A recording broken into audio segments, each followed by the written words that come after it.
오늘 하나님께서 우리에게 주시는 말씀 디모데전서 4장 6절에서 8절 말씀입니다. 디모데전서 4장 6절에서 8절 말씀. 하나님의 말씀 봉독하여 드릴 때 하나님의 음성을 경청하십시오. 네가 이것으로 형제를 깨우치면 그리스도 예수의 좋은 일꾼이 되어 믿음의 말씀과 내가 따르는 좋은 교훈으로 양육을 받으리라. 망령되고 허탄한 신화를 버리고 경건에 이르도록 내 자신을 연단하라. 육체의 연단은 약간의 유익이 있으나 경건은 범사에 유익하니 금생과 내생의 약속이 있느니라. 아멘. 제가 오래전에 전도사로 사역을 할 때 한 20년도 더 된 이야기인데요. 그때 이제 수련회를 베이징으로 간 적이 있습니다. 갑자기 가게 되었어요. 그때 당시 담임 목사님께서 수련회 장소를 찾다가 아주 특가 여행 상품권으로 나와 있는 그 광고를 보고 2주 만에 그냥 짧게 바로 이제 거기에 가게 된 거죠. 정말 싸게 갔다 왔습니다. 지금 생각해도 너무 싸게 갔다 왔어요. 근데 저렴한 특가 여행의 특징이 있지요. 가면 일정 가운데 뭐가 있습니까? 계속 쇼핑몰 데리고 다닙니다. 그 이제 가이드랑 계약된 곳을 다니겠죠. 이 코스가 좀 짜증나는 코스인데 당시에 이 쇼핑몰 다녔던 게 꽤 재밌던 그런 기억이 있습니다. 첫째 날은 이제 실크 쇼핑몰을 갔어요. 이제 사실은 거기는 쇼핑몰이 아니라 실크 공장 견학이라는 그런 가면을 쓰고 그 쇼핑몰로 데리고 간 거죠. 처음에 이 공장을 딱 돌아보고 그리고 나서 이제 쇼핑몰로 꺾여 들어가는 그런 구조였습니다. 공장에 딱 들어갔더니 수십 명의 직원들이 바쁘게 일을 합니다. 한쪽에 막 누에들이 쌓여 있어요. 한쪽에서는 이 실타래를 막 만들고 있고 또 한쪽에서는 이 실타래를 가지고 이제 수동 직조기로 자동 공장에서 하는 것도 아니고 수동 직조기로 실크 원단, 비단을 막 만들고 있습니다. 재밌게 싹 구경을 하고 딱 꺾여져서 한 2, 3m만 딱 들어가면 이 공장이 안 보이고 큰 대형 이 실크 쇼핑몰입니다. 딱 꺾여져 들어갔는데 내가 아차 싶은 거예요. 저 신기한 장면을 사진을 찍어뒀어야 하는데 이 생각이 딱 들어가지고 가이드한테 말도 안 하고 제가 혼자 이제 사진을 찍으려고 바로 2, 3m만 뒤로 들어가면 되니까 뒤로 딱 꺾어져서 딱 들어갔더니 다 쉬고 있더라고요. 다 놀고 있어요. 이제 그때는 이제 순진한 마음에 쉬는 시간인가 보다 이러고 이제 그냥 나왔는데 나중에 생각해 보니까 가짜 공장이에요. 관광객들 지나갈 때만 이제 일하는 척 하는 거죠. 딱 보고 다시 이제 쇼핑몰에 들어가서 갔더니 온갖 이 비단 제품들을 아주 싸게 파는 겁니다. 근데 제가 뭐 그 비단이 뭔지 알겠습니까? 그냥 그러느니 하는 거죠. 근데 돌아다니다 보니까 실크 스카프가 이 비단 스카프가 5,000원씩 한 장에 5,000원씩 파는 거예요. 얼마나 싸요? 그 신이 나가지고 내가 우리 어머니 한 장 드리고 아내 하나 줘야 되겠다 해가지고 이 2장을 샀어요. 2장을 사가지고 나중에 이제 집에 와서 자랑스럽게 내가 이 비단 스카프를 이렇게 싸게 사왔다 하고 딱 내놨다가 우리 어머니가 야 시장 가면 2,000원 주고 사는 나일론 스카프를 중국까지 가서 사오냐? 이러면서 타박만 맞았던 그런 기억이 있습니다. 나일론인지 실크인지 제가 알게 뭡니까? 그냥 실크라니까 실크인 줄 알았던 거죠. 사기 쇼핑몰 이게 이제 첫째 날 경험입니다. 둘째 날은 데리고 갔던 쇼핑몰이 입구부터 재밌었어요. 딱 들어갔는데 정말 큰 쇼핑몰입니다. 근데 입구에 한글로 간판이 써 있어요. 중국인데 한글로 간판이 써 있는데 뭐라고 써 있었냐면 짝퉁시장 이렇게 써 있더라고요. 대놓고 짝퉁을 파는 그런 시장인데 들어갔더니 이제 온갖 명품들이 쫙 깔려 있습니다. 저는 이제 명품 잘 모르거든요. 이 상표에 별로 관심도 없고. 그럼 이제 그냥 다니는 거예요. 근데 이제 명품 좋아하시는 분들은 굉장히 흥미있게 구경을 하시더라고요. 근데 이제 같이 다니시던 장로님이 갑자기 깜짝 놀래가지고 이거 내 거랑 똑같다 이러는 거예요. 그래서 이제 지갑을 딱 보내고 자기 품에서 지갑을 딱 꺼내서 보여주는데 두 개가 정말 똑같습니다. 정말 아주 작은 글자 하나 차이점이 없어요. 완전히 똑같아요. 이 지갑 얼마냐고 그랬더니 그 직원이 2만 원입니다 이렇게 이야기를 해요. 그래서 장로님이 굉장히 허탈하게 웃으시더니 쓱 그냥 지나갑니다. 그래서 제가 장로님 얼마 주셨는데 이거 100만 원짜리예요 그러는 겁니다. 100만 원짜리랑 똑같은 게 거기서 2만 원에 팔고 있으니 얼마나 신기한 세상입니까? 그리고 이제 다 보고 바깥에 나왔다가 더 재밌는 일이 생겼습니다. 이 시장 바깥에 나왔더니 보따리 장수들이 있어요. 보따리 장수들이 관광객들한테 막 물건을 파는 겁니다. 저도 딱 나오는데 저한테 어떤 사람이 오더니 롤렉스 시계를 딱 보여주면서 2만 원에 하나 사가라고 그러는 거예요. 제가 아무리 상표를 몰라도 롤렉스는 알지 않겠습니까? 딱 보니까 자태가 아주 참 괜찮습니다. 그래서 이걸 살까 하고 눈빛이 살짝 흔들렸다가 나는 그래도 돌핀 전자시계가 최고다 이래가지고 그냥 안 산다. 돌아서서 오는데 이 양반이 내 눈빛이 흔들린 걸 본 것 같아요. 막 졸졸졸 따라오더니 10,000원에 주겠다고 사가라고. 얼마나 마음이 흔들리던지 그래도 끝까지 유혹을 물리치고 계속 갔습니다. 거의 버스에 도달했는데 2개 주겠다고, 10,000원에 2개 주겠다고. 거기서 제가 무너져가지고 결국은 이제 10,000원에 2개, 롤렉스 2개를 샀습니다. 그러니까 뿌듯한 마음으로, 얼마나 참 예뻐요 시계가. 뿌듯한 마음으로 버스에 탁 타서 출발을 기다리는데 맨 마지막에 타신 분이 롤렉스를 5개를 들고 타시는 거예요. 내가 뭐 이렇게 많이 샀냐 그랬더니 10,000원에 5개 주던데 이래가지고 참 황당했던. 근데 어떻게 이 10,000원에 5개를 팔고도 돈이 남는 게 신기하죠. 더 신기했던 것은 중국에 있는 동안에 이 잘 움직였던 시계가 3일 뒤에 인천공항에 도착을 했는데 조금 더 버스 타고 가다 보니까 시계 하나가 멈춰 있더라고요. 배터리 문제가 아니고 아예 고장입니다. 그럼 나머지 하나는 얼마 안 있다가 잃어버렸어요.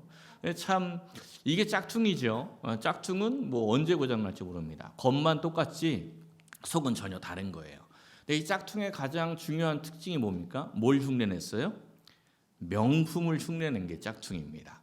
이 싸구려 제품 굳이 짝퉁을 만들어서 팔지 않습니다.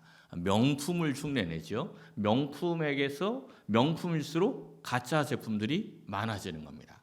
이 세상 종교를 보면 여러 이 종교들이 많이 있는데 그 가운데 온갖 사이비와 이단들이 많은 종교가 어디에 있습니까?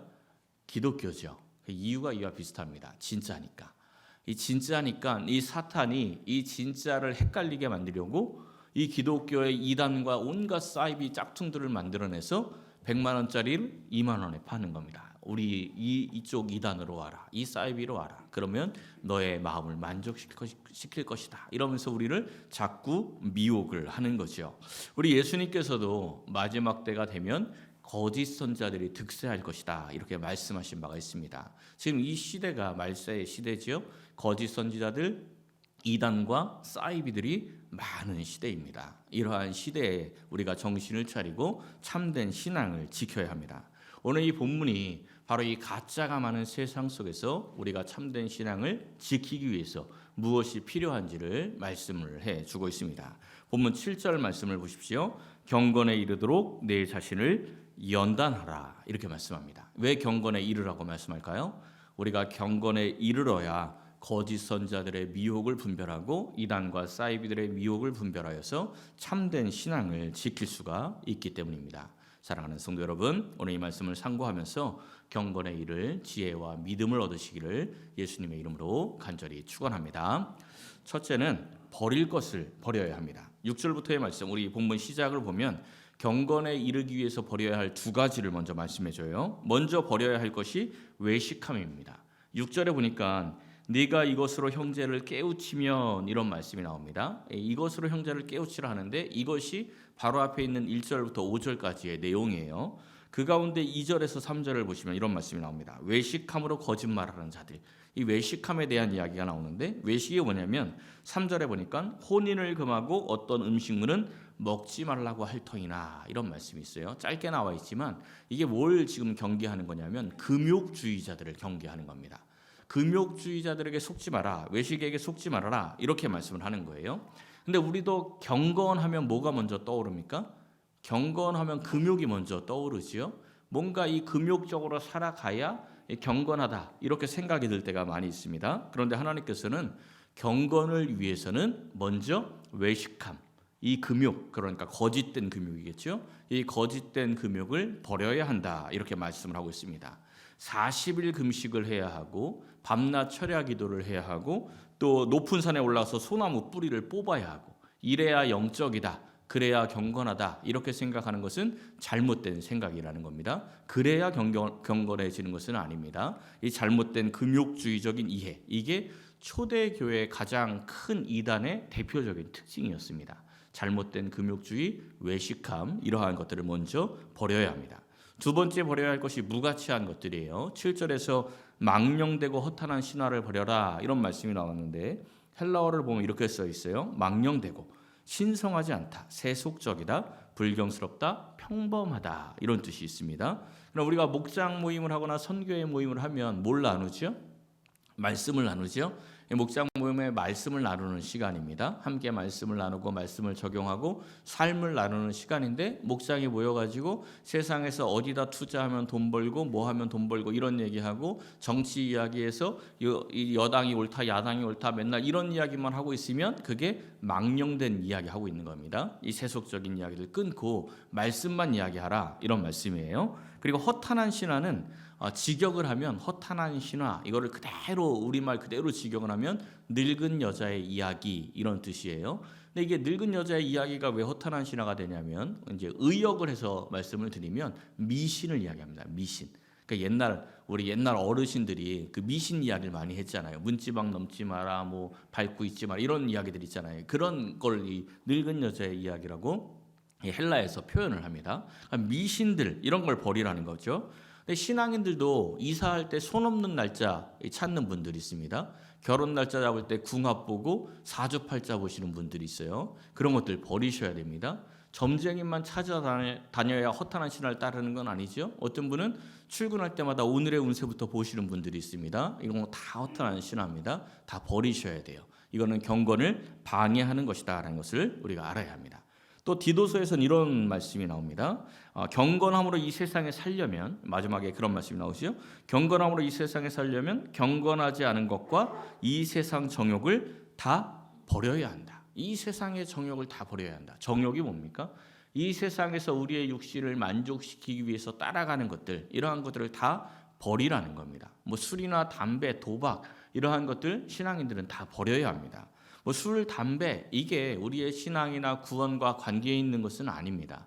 신학적으로 문제가 있는 것은 아니에요. 우리나라도 한국 교회는 이 금주 그리고 금연 이걸 강조하지만 초대 한국 교회에서는 금주에 대해서 그렇게 크게 강조하지 않았습니다. 술 마시는 것에 대해서 별로 탓하지는 않았습니다.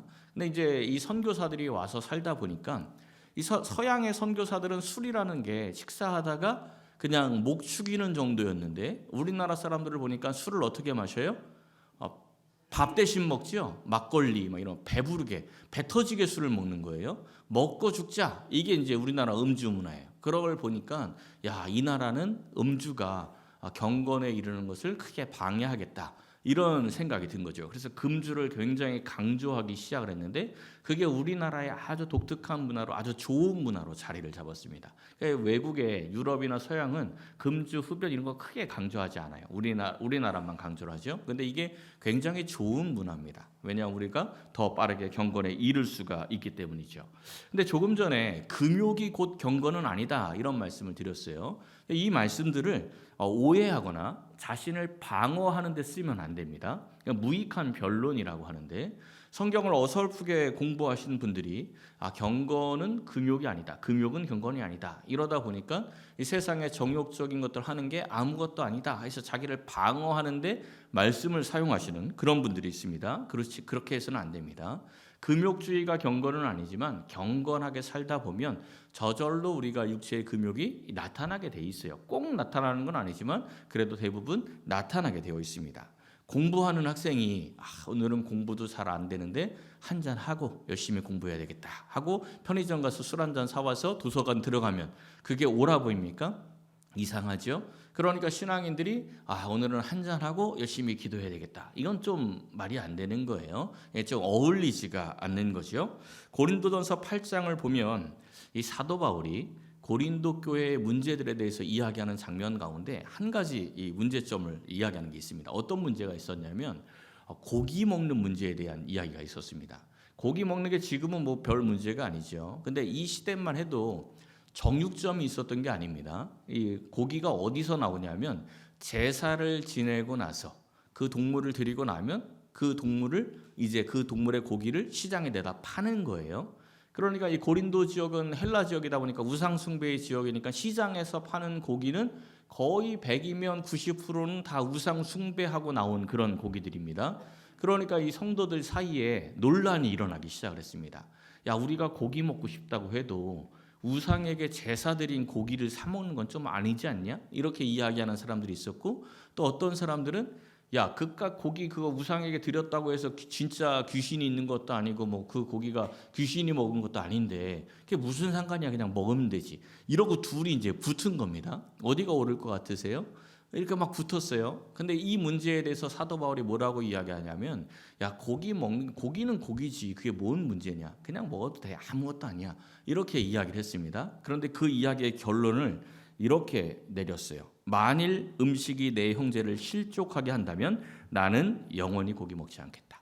그 고기 먹는 거 아무것도 아니야, 그게 뭔 상관이냐, 먹어도 니네들 구원과도 관계없고 신앙과도 관계없다.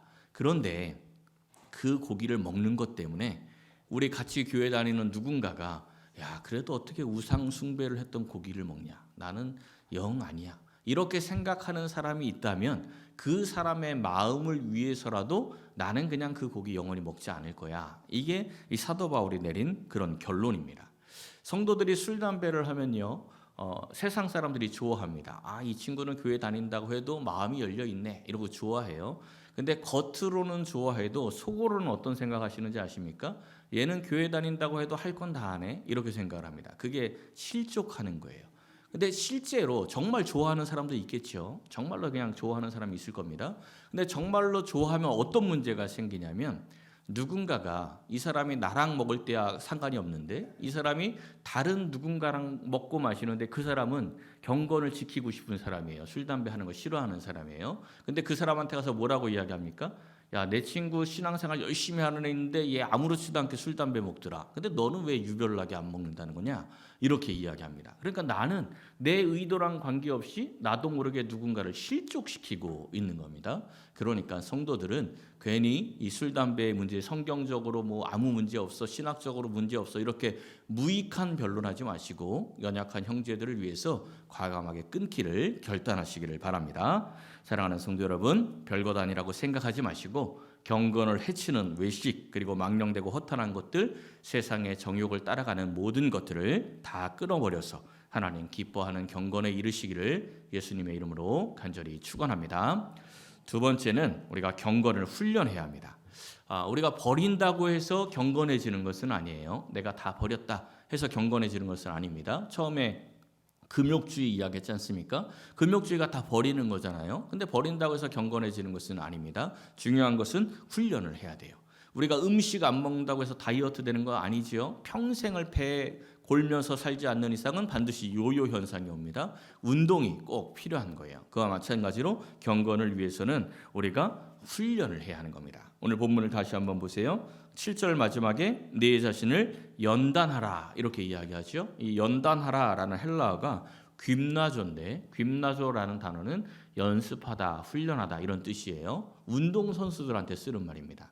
이 헬라 문화의 유산 가운데 하나가 올림픽이잖아요. 헬라 문화에서 나온 거잖아요, 올림픽이.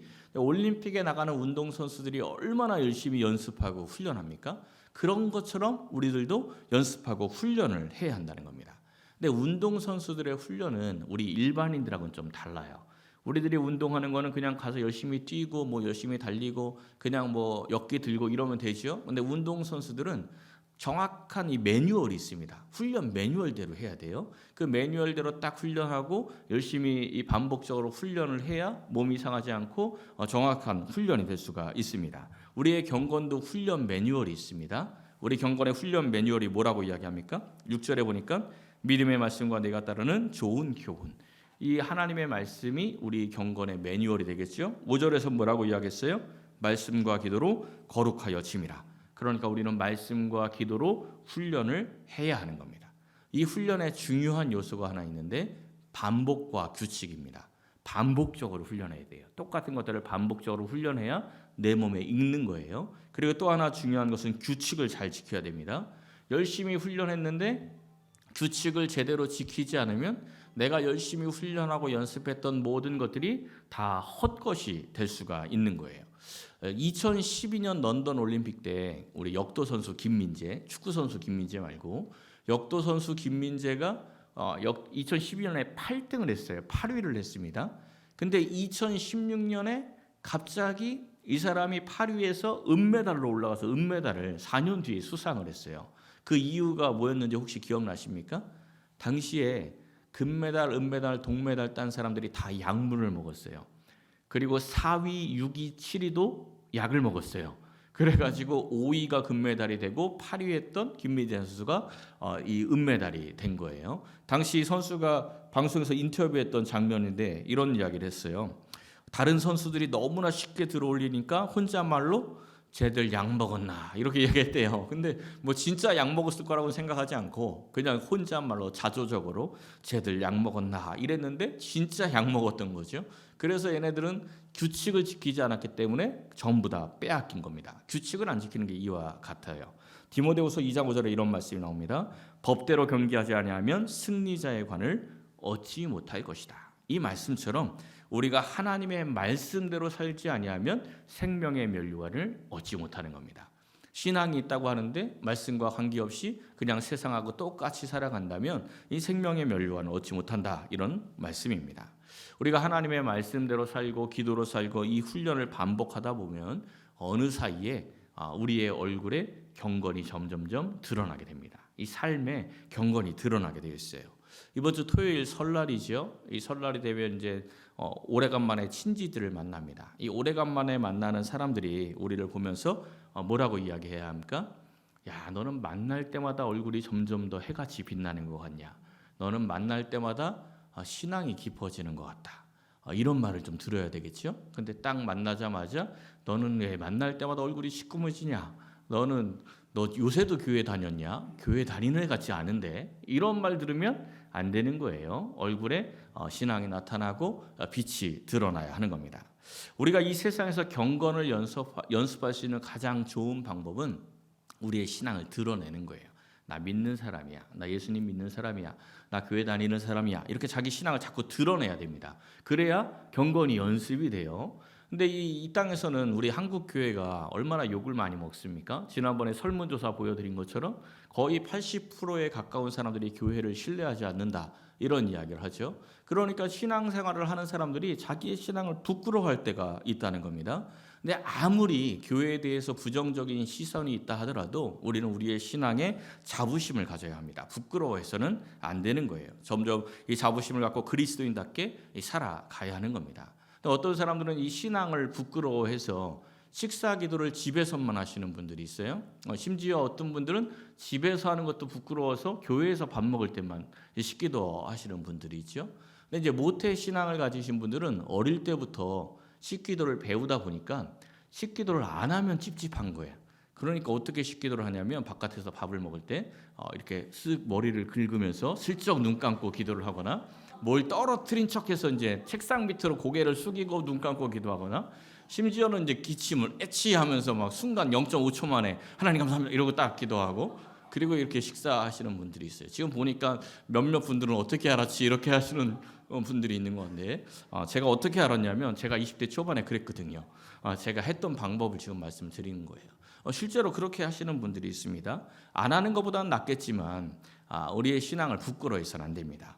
마가복음 8장에서 우리 예수님께서 이렇게 말씀을 하셨어요. 죄 많은 세대에서 나와 내 말을 부끄러워하면 인자도 그 사람을 부끄러워하겠다.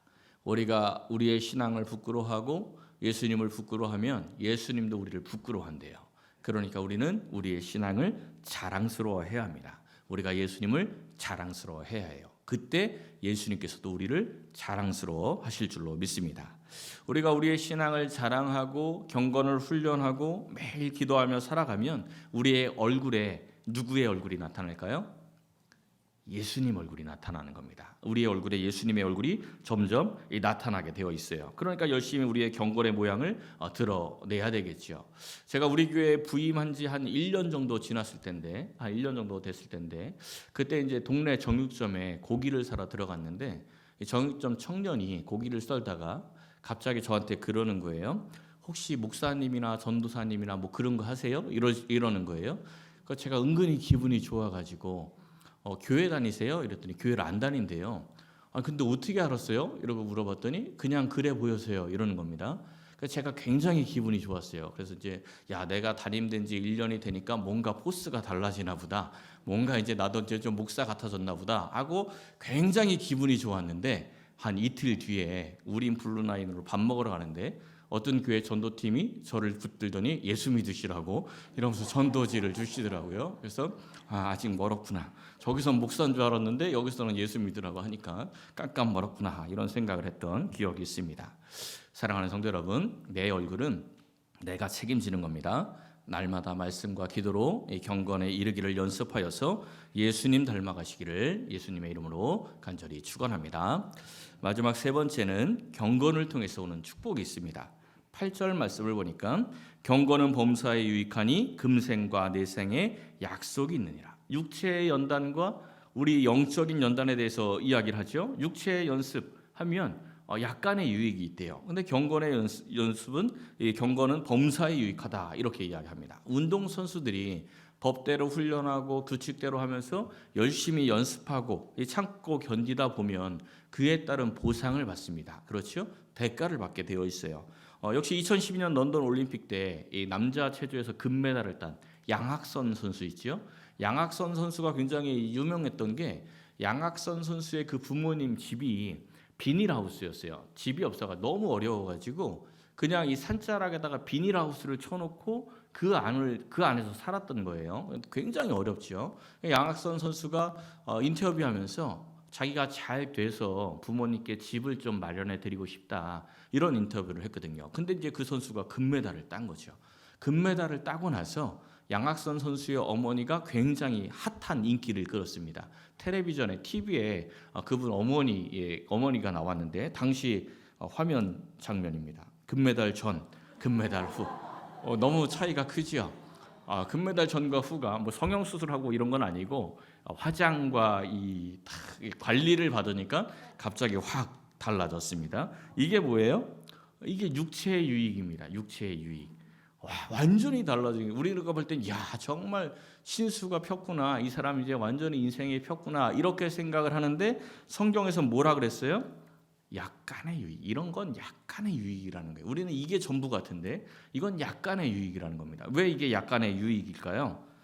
이거는 이 생에서 잠깐 누릴 수 있는 그러한 유익이기 때문에 그렇습니다. 근데 경건은 어떤 유익이래요? 범사의 모든 유익인데 금생, 지금 우리가 살고 있는 이 생뿐 아니라 내생, 우리가 이 세상을 떠난 후에 있는 그 영원한 생명까지도 약속이 있다, 유익이 있다, 영원한 유익이 있다 이렇게 말씀을 하고 있습니다. 이 경건한 사람들에게 주신 약속의 말씀들을 한번 보십시오. 누가복음 2장에서는 경건한 사람, 이 경건한 시므온, 그의 성령이 그 위에 계셨다. 경건에 이르기 위해서 애쓰는 사람은 성령이 함께 하시는 겁니다. 베드로후서 2장 9절에서는 이렇게 말씀하죠. 경건한 자는 시험에서 건지신다. 그러니까 이 경건한 자들은 사망의 음침한 골짜기를 다닐지라도 두렵지가 않은 겁니다. 하나님이 함께 하신다는 것을 아니까. 또 디모데전서 6장 6절에서는 이렇게 말씀하죠. 자족하는 마음이 있으면 경건은 큰 이익이 된다. 이 경건의 극치가 뭐냐면 자족입니다. 자족인데 그냥 스스로 만족하는 게 아니고 하나님으로 만족하는 게 성경에서 말씀하는 자족이에요. 이게 경건의 극치입니다. 경건의 극치에 이르면 우리가 다윗의 고백을 합니다. 다윗이 뭐라고 고백했죠? 여호와는 나의 목자시니 내게 부족함이 없음이로다. 이게 경건의 극치예요. 하나님이면 내가 만족합니다. 이런 경건을 가진 사람에게 큰 이익이 있다라고 분명하게 말씀해 줍니다. 다시 보면 8절을 보세요. 경건이 어디에 유익이 있다고요? 범사에 모든 일에 유익이 있다라고 분명히 말씀해 주고 있습니다. 우리가 이걸 분명히 알지요. 육체의 연습, 육체를 위해서 쓰는 것들은 약간의 유익으로 끝나지만 경건을 위해서, 영을 위해서, 신앙을 위해서 이루는 연습은 범사에 금생과 내생에 약속이 있고 유익이 있다는 것을 다 압니다. 이 말씀을 다 아는데 사실 우리가 쓰는 시간과 물질은 어디에 있습니까? 경건을 위해서 쓰십니까? 아니면 육을 위해서 쓰십니까? 다 육을 위해서 투자하는 것에 머물러 있지요.